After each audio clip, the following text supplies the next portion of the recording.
What's making you feel poorer and poorer isn't your low income, nor is it because you're not working hard enough.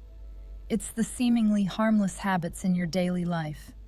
Habits that quietly contain all the ingredients that keep you trapped in financial struggle. Hi everyone, welcome back to The Reading Perspective, a channel that shares knowledge for holistic self-development through great books. If you find this video helpful, please share it with someone who might need it. Don't forget to give me a like, hit the subscribe button, and turn on the notification bell so you won't miss new videos every week.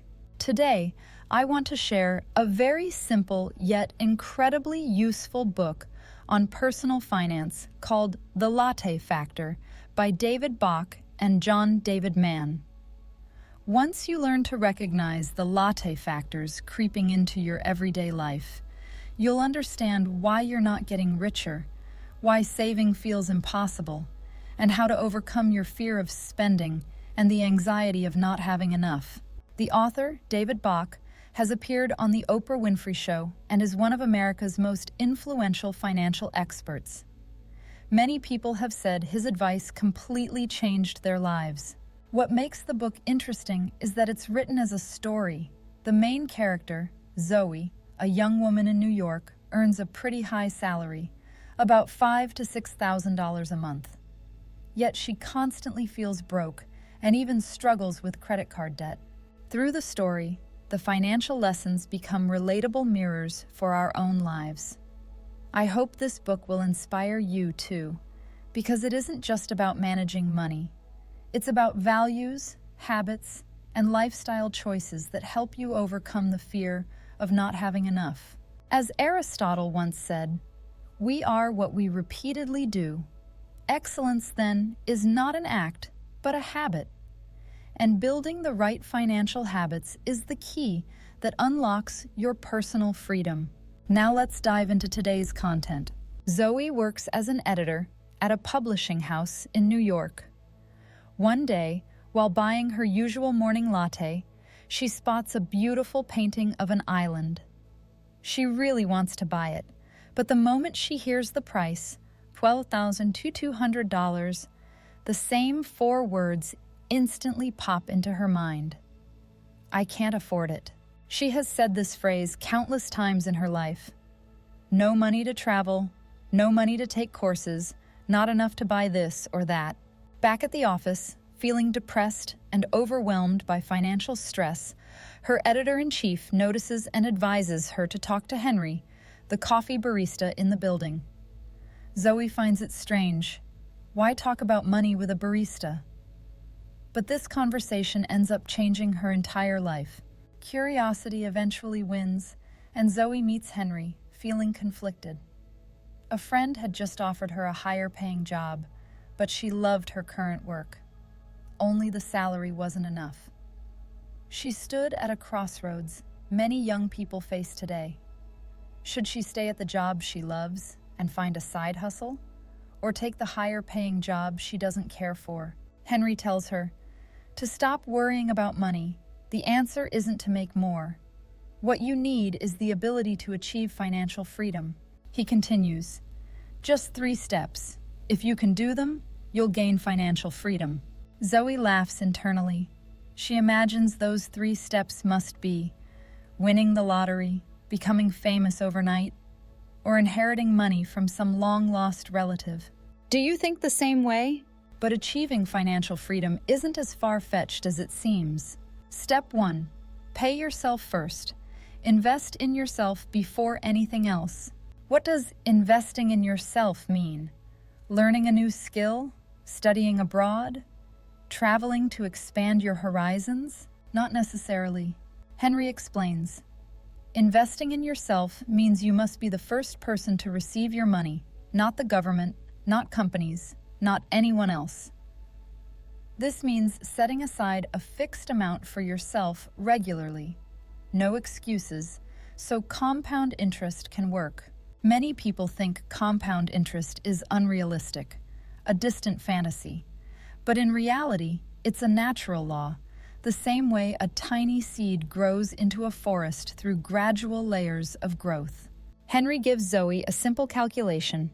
He puts $5 on the table and says, if you save $5 a day at a 10% annual return, after 40 years you'll have $948,611.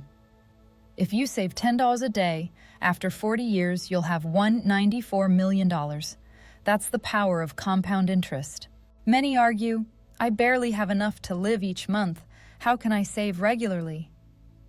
But that's exactly why they always feel poor. Henry says, you're richer than you think. If you can afford a cup of coffee every day, you can afford a house. You don't lack money. You lack the right financial habits.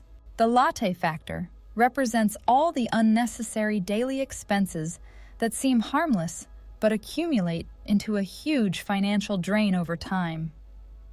Daily coffee, milk tea, snacks, food delivery, cigarettes, entertainment subscriptions rarely used, unused gym membership, cheap but constant online shopping, excess cosmetics or clothes, weekend bar hopping, constantly upgrading gadgets, and more. These small indulgences bring instant gratification but silently drain your wealth.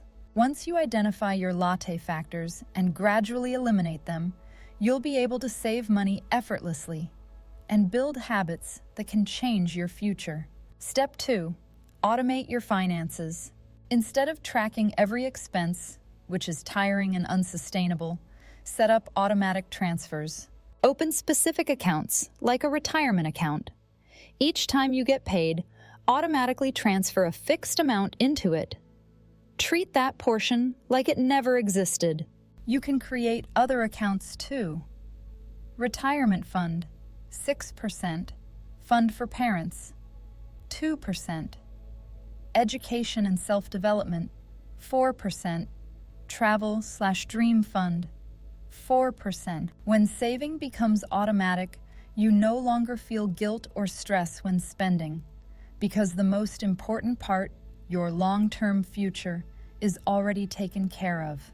People often make 3 major mistakes about money. Misunderstanding number 1. To get rich, I must earn more. But if spending isn't controlled, the more you earn, the more you spend. This is why many high-income earners, even celebrities, end up drowning in debt. Misunderstanding number 2. You need capital to make money. People believe only business owners get rich. But true wealth starts with managing what you already have, not with having large capital. Misunderstanding number 3. Someone else will take care of me. Parents when you're young, a spouse when you're grown, children when you're old, or the government when you're down on your luck. But the only person who can truly take care of you is yourself. One day, Zoe meets Henry again and overhears another customer, Brian, sharing his story. He describes a Texan saying, "Big hat, no cattle," looking impressive on the outside, but empty inside. He used to be like that, flashy, boastful, yet on the brink of bankruptcy, smoking, drinking, losing his health. Henry helped him eliminate his latte factors. Quit smoking and drinking. Avoid the minimum payment trap of credit cards. Buy secondhand when necessary. Pay in cash. Save $1 a day. Over time, he and his wife escaped financial disaster, regained their health, and built real wealth. Saving also has a double compound effect: financial growth and health improvement. When you cut out unnecessary habits, you cook more healthy meals. You cut back on sugary drinks. You stop buying daily overpriced coffee. You cancel paid subscriptions you don't use. You learn new skills, read more, and live healthier. These create long-term benefits that compound over time. Zoe then brings up her friend's criticism. There's no 10% return these days. Henry smiles. Fine, let's calculate 5%. Even at 5% annual return over decades, compound interest still works wonders. For example, if you invest 50,000 VND about $2 daily, for 40 years at 5% return, you'll end up with about 2.2 billion VND. If you invest 100,000 VND daily, you'll have about 4.5 billion VND. Most people treat stocks like gambling, earn 20% or 40%, then sell. They don't understand the true value of long-term ownership. Stocks mean owning part of a company and growing with it. Henry himself benefited from long-term investing. His grandmother used to save $1 a week and bought him McDonald's stock when he was young. It became an important asset that rescued their family from poverty. Henry is actually over 70 years old now. He owns a cafe that survived even when Starbucks took over the area. Why? He owned the building. Starbucks rents space from him. Instead of resisting Starbucks, he bought their stock. This balanced leverage strategy ensured he'd win in any scenario. Zoe eagerly asks about Step 3. Step 3. From today onward, live like a wealthy person. Zoe is surprised. But I'm not rich yet. Henry smiles. Wealth is first a state of mind. Live with the mindset of a wealthy person, calm, confident, and content. He references the book Scarcity, which explains why the poor often remain poor. They deal with stress by buying cheap thrills, cable TV, small impulse purchases, which bring only short-lived relief but no long-term value. The truly wealthy don't avoid pressure. They transform it. They avoid short-term pleasure and prioritize saving, investing, learning, health, valuable experiences. Wealth begins internally, with a mindset of sufficiency and rational choices. Zoe follows Henry's advice. She keeps her job, sets automatic transfers for retirement and dreams, manages her credit cards carefully, and eliminates her latte factors. Within 3 years, she treats herself to 3 overseas trips, funded by her dream account. By age 30, she feels richer than ever, not because she's a millionaire, but because she's in control of her life. Her retirement account grows steadily, and her travels are funded intentionally. The essence of the book is simple. Learn to delay instant gratification. Choose what truly matters. Live like a wealthy person from today, with intention, discipline, and freedom. Wealth is not just money. It's the ability to choose, to live a life not ruled by pressure. When you eliminate the unnecessary, small indulgences, impulsive buys, temporary pleasures, and instead save consistently and invest long-term, you're already becoming truly wealthy. Overcome your fear of scarcity. Escape the trap of instant satisfaction. Start small. Remove the latte factors and let your life grow richer, freer, and more abundant every day. Thank you for listening to today's video. See you again in the next one.